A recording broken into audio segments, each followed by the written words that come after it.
Hello, everybody, and welcome to another episode of Mad Dialogue with me, Michelle. And me, Skyla. I hope everybody is doing really, really well. And if you're in the UK, I hope you are enjoying this mini heat wave that we are having. Apparently, this is the last day of it and it's going to cool down now. I don't like to complain, but It's 28 tomorrow. 28. Well, it's still cooler than what it is today. Yeah. Stop arguing with me. Anyway. This week, Skyla is taking the lead with this week's episode. So, over to you, Skyla. Okay, guys. So basically, I saw this video posted by ATL Black Star on Instagram Reels of this white woman who has a biracial child. And it's a video of her basically calling him the N-word and the son claims she's been racist to him his whole life. So I'm just gonna play the video for you guys so you can hear how this woman was going on. There you go, y'all. That's Julie for y'all. I'm posting this shit. It's Julie. That's Julie. This the real Julie. This ain't the fake shit. Y'all probably right at UTMC. She is racist. You heard her. In the caption of this video, it tells us that this woman who's been identified as Julie Marie Windle, whose Facebook name is Marie Julie, was allegedly caught calling her biracial son the N-word. Her son says the behavior is nothing new, claiming he dealt with racist comments from his mother his entire life, and that now his own children are beginning to witness it too. He also alleges Windle works as a nurse director at the University of Toledo Medical Center and has previously been investigated over accusations of racism within the workplace. So, first and foremost, I just don't understand how, well, obviously I can understand it, but how, obviously, if she has a biracial child, that means she slept with a black man, you know what I mean? And the fact of the matter is he's experienced this his whole life from his own mother. And I don't know, my question really is just why?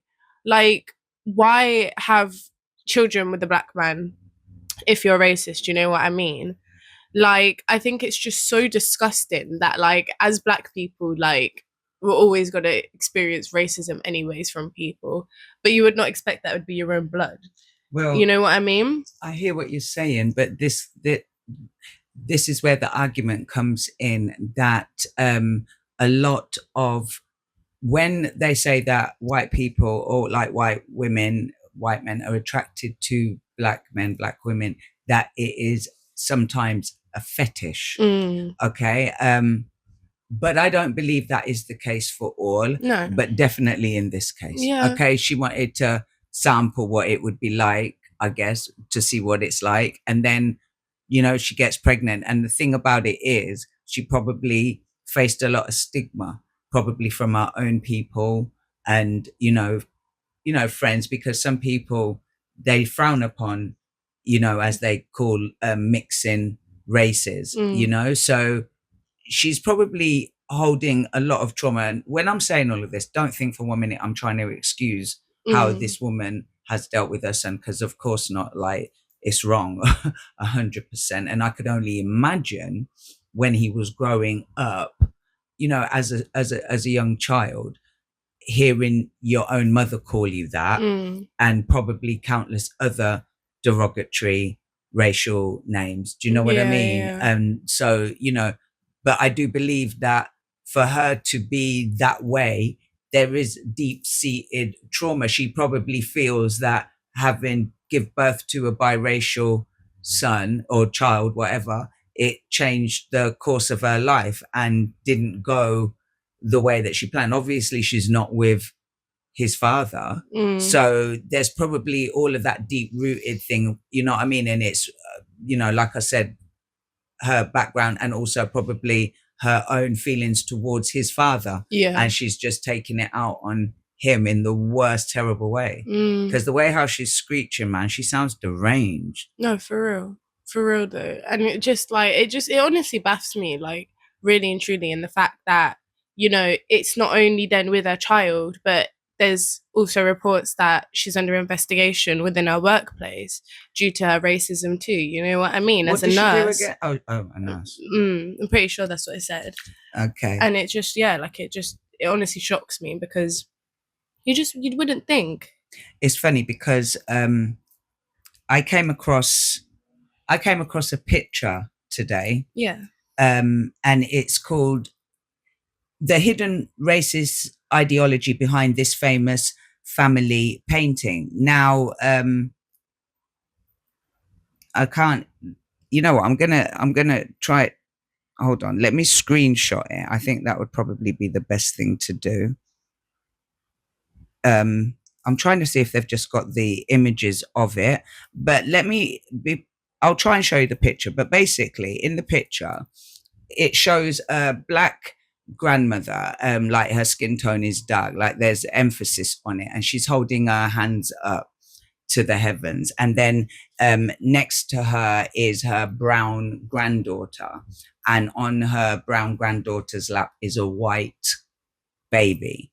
And then to the side is her white husband. And he's looking sort of side-eyeing and smirking in the picture. So everybody has their own interpretation when they look at art, but the majority are claiming that the black grandmother is holding her hands up and saying she's thankful that the baby was born white, I presume because she's believing that the child's life will be easier based on that. Obviously, she's endured, like you could see, it's like she's been through slavery, you know. And then the fact that the granddaughter is of a brown complexion already shows that the bloodline is being diluted, so to speak. Do you know what I mean? So then she has a white husband now, and he's smiling because he's happy. I'm just telling you what the depiction of the picture is supposed to mean, or the interpretation. And he's happy because he was able to dilute the black race, so to speak. And I just thought it was interesting that I came across it, and then you reminded me that this was the subject that you wanted to discuss on the podcast today. And it is interesting, but for me, you know what I'm going to say? I always come back to the same thing. I don't have time to be racist, and I don't have time for racist people, right? If you're not into a particular race, that's fine. Each to their own. And just stay with your race, innit? But to get with somebody out of a curiosity or fetish or something and then produce a child from it makes no sense to me. Facts. Because, you know, there's countless times where, okay, that's an exaggeration. I know of 2 definite facts of people that I know personally, 3 actually, where their mother was with a black man, and especially the times that it was. So let's say, I want to say the 1960s. So there was times when white women were getting with black men. They were producing biracial children, realizing, oh, it's changed the course of my life, and then effectively abandoned those children. I say abandoned, they left them with their fathers.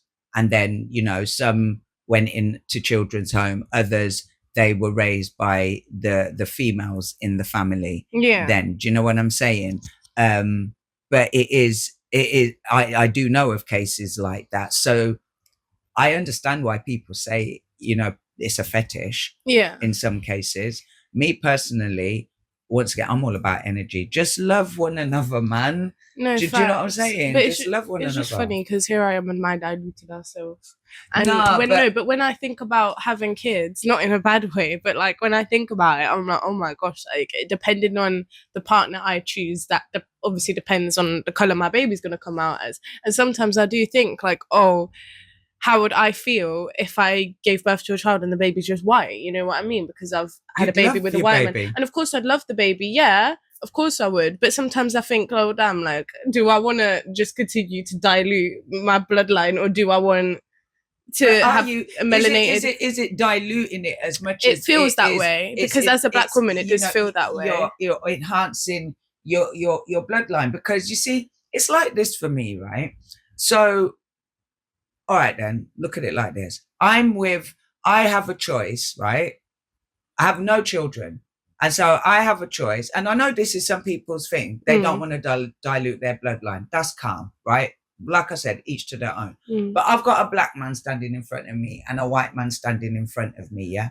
And I have to make a choice. And let's just say both of them on paper, yeah? They've got good financial status. They've got their own home and they've got a car.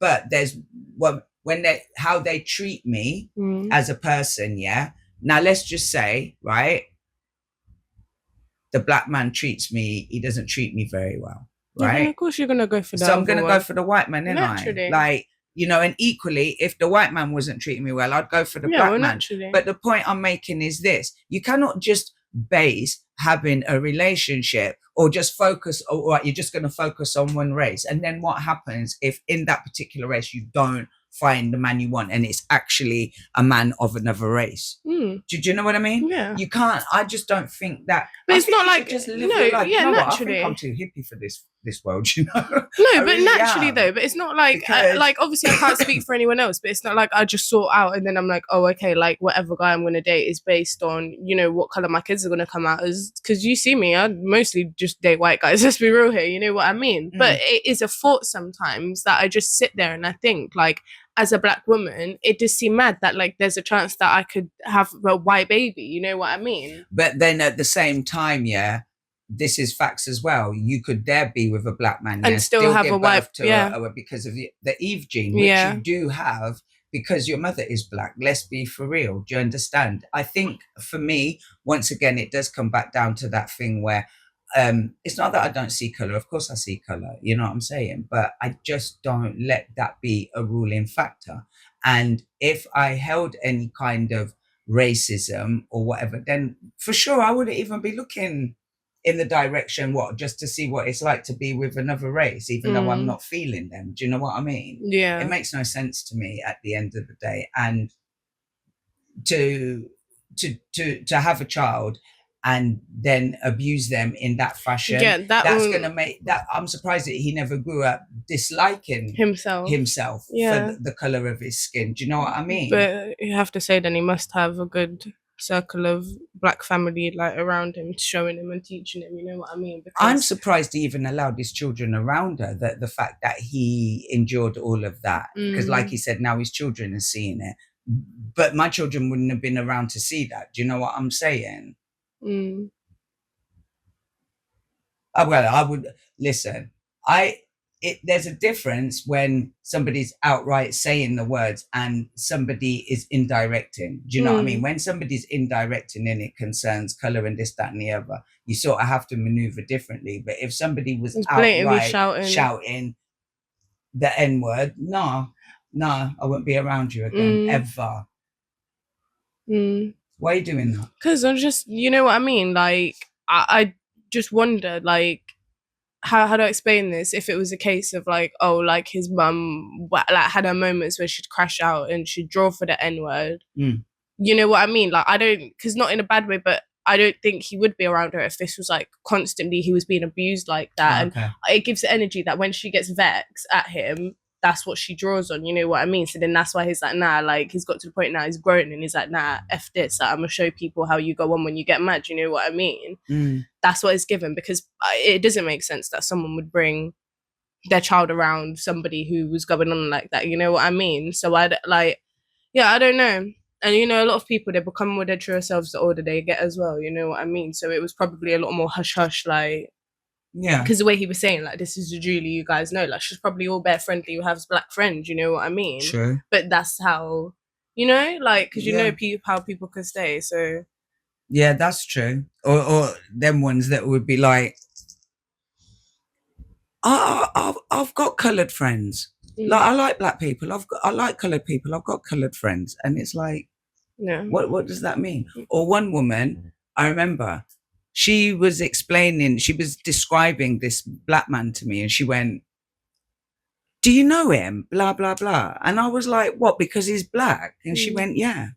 Yeah, because we all commune in one area. Like, you know, I know a variety of people. Actually, I'm lying. I don't know that many people at all. But the ones that I do know, it's a selection of people. Do you know what I'm saying? But yeah. So yeah, I was trying to find the name of the this painting, so that in case people wanted to go and check it out.